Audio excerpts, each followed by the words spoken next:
Est-ce que tu l'as remarqué toi aussi? Les actions et les crypto-monnaies surpassent de loin les métaux depuis que le conflit en Iran a éclaté. Bitcoin aurait pris plus de 23%, Ethereum 24%, le Nasdaq environ 12%, le Russell 2000 8%, tandis que le cuivre aurait perdu presque 2%, l'or aurait chuté de 14% et l'argent aurait affiché une baisse de moins 21%.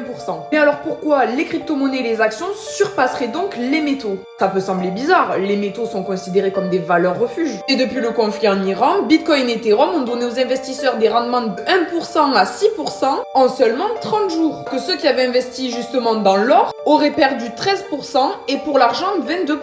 Et ça marque un tournant décisif tout simplement parce que ça nous montre encore une fois que les investisseurs traitent de plus en plus le Bitcoin et les crypto-monnaies comme des valeurs refuges et en outre comme des valeurs de diversification. Quand on a un fort risque d'inflation comme c'est le cas depuis le conflit en Iran, tout le monde a tendance à délaisser l'or, qui serait à ce moment-là plus considéré comme un actif risqué, ou du moins qui offrerait moins de rendement. Et donc tout le monde préfère se diriger vers le Bitcoin ou les autres crypto-monnaies. Alors toi aussi tu l'avais remarqué? Je serais curieuse d'avoir ton avis, alors n'hésite pas à me le dire en commentaire. Et si tu souhaites avoir plus de news, pense à rejoindre le Telegram en bio.